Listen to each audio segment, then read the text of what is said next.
London ಮಾದರಿಯ double decker ಬಸ್ಗೆ ಈಗಾಗಲೇ ಪ್ರವಾಸೋದ್ಯಮ ಸಚಿವರು ಚಾಲನೆಯನ್ನ ನೀಡಿದ್ದಾರೆ. ಫಸ್ಟ್ ಟ್ರಯಲ್ ಒಂದು ವಿಧಾನಸೌಧಕ್ಕೆ ಹೋಗ್ತಾ ಇದೆ. ಸೊ ನಾನು ಅದೇ ಬಸ್ಸಲ್ಲಿದ್ದೀನಿ. ಮೊದಲು ನೋಡಬಹುದು ಇಲಾಖೆಯ ಸಿಬ್ಬಂದಿಗಳು ಕೂಡ ಈ ಬಸ್ಸಲ್ಲಿ ಇದ್ದಾರೆ.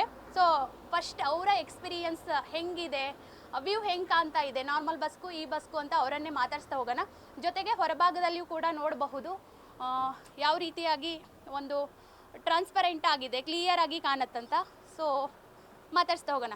ಮೇಡಮ್, ಪ್ರವಾಸಿಗರಿಗಂತಾನೆ ಮಾಡಿಸಿರೋ ಬಸ್ಸು, ಮೊದಲು ತಾವು ಹೋಗ್ತಿದ್ದೀರಾ, ನಿಮ್ಮ ಎಕ್ಸ್ಪೀರಿಯನ್ಸ್ ಶೇರ್ ಮಾಡಿ. ನಾರ್ಮಲ್ ಬಸ್ಸಲ್ಲಿ ಹೋಗ್ಲಿಕ್ಕೂ ಈ ಬಸ್ಸಲ್ಲಿ ಹೋಗ್ತಿರೋದಕ್ಕೂ ಏನು ವ್ಯತ್ಯಾಸ? ನಾರ್ಮಲ್ ಬಸ್ಸಲ್ಲಿ ಹೋದ್ರೆ ನಾವೆಲ್ಲರೂ ನೋಡ್ತಾ ಇದ್ವಿ ಅಷ್ಟೇ. ಇವಾಗ ಆಚೆ ಇರೋರೆಲ್ಲ ನಮ್ಮನ್ನು ನೋಡ್ತಿದ್ದಾರೆ.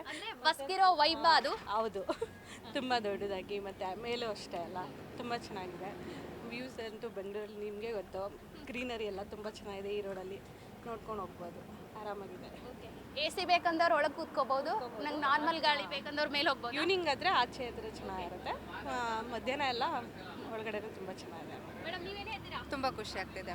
ಅದನ್ನ ಬಿಟ್ಟು ಸಿಟಿ ಹೆಂಗೆ ಕಾಣ್ತಾ ಇದೆ? ತುಂಬ ಚೆನ್ನಾಗಿ ಕಾಣಿಸ್ತಾ ಇದೆ. ಪ್ರವಾಸಿಗರಿಗೆ ಬೆಂಗಳೂರನ್ನ ನೋಡ್ಲಿಕ್ಕೆ ಬರೋರಿಗೆ ಏನು ಹೇಳ್ತೀರಾ? ತುಂಬ ಚೆನ್ನಾಗಿದೆ. BMTC ಬಸ್ಸಲ್ಲಿ ರಶಲ್ಲಿ ಒದ್ದಾಡ್ಕೊಂಡವ್ರಿಗೆ ತುಂಬ ಚೆನ್ನಾಗಿದೆ. ಸಿಟಿ ನೋಡೋರಿಗೆ ತುಂಬ ಚೆನ್ನಾಗಿದೆ. ಈಗಷ್ಟೇ ಚಾಲನೆಯನ್ನ ನೀಡಿದ್ದಾರೆ. ಬಸ್ ಹೋಗ್ತಾ ಇದೆ. ಫಸ್ಟ್ ನೀವು ಟ್ರಾವೆಲ್ ಮಾಡ್ತಿದ್ದೀರಾ, ಏನು ಅನಿಸ್ತಾ ಇದೆ ಅಂತ? ತುಂಬ ಖುಷಿ ಆಗ್ತಿದೆ ಮೇಡಮ್, ತುಂಬ ಖುಷಿ ಇದೆ. ಎಂಜಾಯ್ ಮಾಡ್ತಿದ್ದೀರಾ? ಎಸ್, ಎಂಜಾಯ್ ಬರುವಂತಹ ಪ್ರವಾಸಿಗರು ಎಂಜಾಯ್ ಮಾಡ್ತಾರೆ ಅನ್ಸುತ್ತೆ. 100% ಮಾಡ್ಬೋದು ಮೇಡಮ್, ಎಂಜಾಯ್ ಮಾಡಿ. ನಮಸ್ತೆ, ನಾನು KSTDCನಲ್ಲೇ ವರ್ಕ್ ಮಾಡ್ತಾ ಇರೋದು. ಇದು ಫಸ್ಟ್ ಬೆಂಗಳೂರಲ್ಲಿ ಇದೆ ಫಸ್ಟ್ ಹೋಗ್ತಾ ಇರೋದ್ರಿಂದ ನಮಗೆ ತುಂಬ ಖುಷಿ ಆಗ್ತಿದೆ. ಯಾಕಂದರೆ ನಾರ್ಮಲ್ ಎಲ್ಲ ಬಸ್ಗಳಿಗಿಂತ ಇದು ಅಂಬಾರಿ ಬಸ್ ಆಗಿರೋದ್ರಿಂದ ಬೇರೆ ಪ್ರವಾಸಿಗರಿಗೆ ತುಂಬ ಟ್ರಾಫಿಕಲ್ಲಿ ತುಂಬ ಟ್ರೈನು ಜನ ಜಾಸ್ತಿ ಇರೋದ್ರಿಂದ ನಾವು ಈಚೆಗಡೆ ಹೊರಗಿನಲ್ಲಿ ನೋಡೋಕ್ಕೆಲ್ಲ ಏನು ಸಿಕ್ಕಿರಲ್ಲ.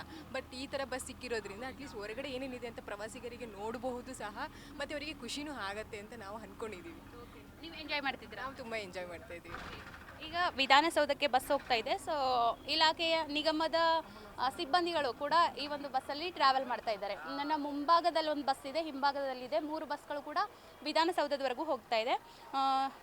ಆಗಲೇ ಹೇಳಿದರು ಸರ್, ಆಗಲೇ ಅವ್ರು ಮಾತಾಡ್ಸ್ಬೇಕಾದ್ರೆ ಹೇಳಿದರು, ಇಷ್ಟು ದಿನ ನಾವು ನಾರ್ಮಲ್ ಬಸ್ಸಲ್ಲಿ ಹೋಗಬೇಕಾದ್ರೆ ನಾವು ಜನರನ್ನು ನೋಡ್ತಿದ್ವಿ, ಈ ಬಸ್ಸಲ್ಲಿ ಹೋಗಬೇಕಾದ್ರೆ ಜನ ನಮ್ಮನ್ನು ನೋಡ್ತಾರೆ ಅಂತ ಹೇಳಿ. ಅದ್ರ ಬಗ್ಗೆ ಮೊದಲ ಪ್ರಯಾಣ ನಮಗೆ ತುಂಬ ಖುಷಿ ಪಡ್ತಾ ಇದೆ. ಅಂಬಾರಿ ಅನ್ನೋ ಹೆಸರಿನಲ್ಲಿ ಅಂಬಾರಿ ಥರನೇ ಪ್ರಯಾಣ ಮಾಡ್ತಾ ಇದ್ದೀವಿ. ಈ ಅನುಭವವನ್ನು ಎಲ್ಲ ಪ್ರವಾಸಿಗರು ಅನುಭವಿಸ್ಬೇಕಂತೆಲ್ಲ ಕೇಳ್ಕೊಳ್ತಾ ಇದ್ದೀನಿ. ಒಳಗಡೆ AC ಇದೆ, ಮೇಲ್ಗಡೆಯ ನ್ಯಾಚುರಲ್ AC ಇದೆ. ನಮಗೆ ಯಾವ್ದು ಬೇಕಾದ ಸೆಲೆಕ್ಟ್ ಮಾಡ್ಕೊಂಡು ಈ ಪ್ರಯಾಣ ಮಾಡೋಕ್ಕೆ ತುಂಬ ಅನುಕೂಲ ಆಗುತ್ತೆ, ತುಂಬ ಖುಷಿ ಆಗ್ತಾಯಿದೆ ಮೇಡಮ್. ಹೊರ ರಾಜ್ಯದಿಂದ ಅಥವಾ ರಾಜ್ಯದ ಬೇರೆ ಬೇರೆ ಜಿಲ್ಲೆಯಿಂದ ಬೆಂಗಳೂರು ಸಿಟಿ ನೋಡಲಿಕ್ಕೆ ಬರುವಂಥವ್ರಿಗೆ ಆಟೋ ಮಾಡ್ಕೊಂಡು ಅಥವಾ ಪ್ರೈವೇಟ್ ವೆಹಿಕಲ್ ಮಾಡ್ಕೊಂಡು ಸುತ್ತಾಡಲಿಕ್ಕೆ ಕಷ್ಟ ಆಗ್ತಿತ್ತು. ಸೊ ಈ ಒಂದು ಬಸ್ ಇವತ್ತಿಂದ ಸಂಚಾರ ಆರಂಭ ಮಾಡಿದೆ. ಇದ್ರದ್ದು ಬೆನಿಫಿಟ್ ಯಾವ ರೀತಿ ತಗೊಳ್ಬಹುದು, ಒಂದು ಐಡಿಯಾ ಕೊಡೋದಾದ್ರೆ ತಾವು? ಇದ್ರ ಬೆನಿಫಿಟನ್ನು ತುಂಬ ಕಾಸ್ಟ್ಲಿ ಆಗಿರಲ್ಲ, ತುಂಬ ಮಿನಿಮಮ್ ರೇಟ್ ಫಿಕ್ಸ್ ಮಾಡ್ತಾರೆ ನಮ್ಮ ಇಲಾಖೆಯಿಂದವ. ಇದನ್ನು ಎಲ್ಲ ಪ್ರವಾಸಿಗರು ಸದುಪಯೋಗ ಮಾಡ್ಕೋಬೇಕು. ಬೆಂಗಳೂರನ್ನ ನೋಡೋದಕ್ಕೆ ತುಂಬ ವಿಶಾಲವಾಗಿದೆ, ಒಳ್ಳೊಳ್ಳೆ ಪ್ಲೇಸ್ಗಳನ್ನ ಸೆಲೆಕ್ಟ್ ಮಾಡ್ಬೋದು. ಈ ಟ್ರಾಫಿಕಲ್ಲಿ ಒಬ್ಬೊಬ್ಬರೇ ಹೋಗಿ ನೋಡ್ಕೊಂಡು ಬರೋಕ್ಕೆ ಹಿಂಸೆ ಆಗೋದ್ರಿಂದ ಈ ಒಂದು ವ್ಯವಸ್ಥೆಯನ್ನು ಎಲ್ಲರೂ ಸದುಪಯೋಗ ಮಾಡ್ಕೋಬೇಕಂತಲ್ಲಿ ಪ್ರವಾಸಿಗರಲ್ಲಿ ಮತ್ತು ಎಲ್ಲರ ಪರವಾಗಿ ನಾವು ಕೇಳ್ಕೊಳ್ತಾ ಇದ್ದೀವಿ. ನೋಡಿದ್ರಲ್ಲ, ಸಿಟಿಯ ಒಂದಿಷ್ಟು ಪ್ರವಾಸಿಗರ ಸ್ಪಾಟ್ ಏನಿದ್ದಾವೆ ಆ ಸ್ಪಾಟ್ಗಳಿಗೆ ಈ ಬಸ್ ಸಂಚಾರ ಮಾಡುತ್ತೆ. ನಿಗಮದ ವೆಬ್ಸೈಟ್ನಲ್ಲಿ ಮುಂಚಿತವಾಗಿ ಮುಂಗಡವಾಗಿ ಟಿಕೆಟ್ ಬುಕ್ ಮಾಡ್ಕೋಬಹುದು. ಸೊ ನಿಗದಿತ ದರವನ್ನು ಕೊಟ್ಟು ಸಿಟಿಯನ್ನು ಕಣ್ತುಂಬಿಕೊಳ್ಬಹುದು. ಅಂದರೆ ಬಿಸಿಲಲ್ಲಿಯೂ ಕೂಡ AC ಬಸ್ಸಲ್ಲಿ ಆರಾಮಾಗಿ ಟ್ರಾವೆಲ್ ಮಾಡಬಹುದು. ಡಬಲ್ ಡೆಕ್ಕರ್ ಬಸ್ ಆಗಿರೋದ್ರಿಂದ ಮೇಲಂತಸ್ತಿನಲ್ಲಿಯೂ ಸಿಟಿಯ ವ್ಯೂವನ್ನು ಕಣ್ತುಂಬಿಕೊಳ್ಬಹುದು ಅಂತ ಇಲಾಖೆಯ ಸಿಬ್ಬಂದಿಗಳು ಒಂದು ಸಂತಸವನ್ನು ವ್ಯಕ್ತಪಡಿಸ್ತಾ ಇದ್ದಾರೆ. ಕ್ಯಾಮ್ರಾ ಪರ್ಸನ್ ಶ್ಯಾಮ್ ಜೊತೆ ಸವಿತಾ ರಾಮಚಂದ್ರ, ನ್ಯೂಸ್ ಫಸ್ಟ್ ಬೆಂಗಳೂರು.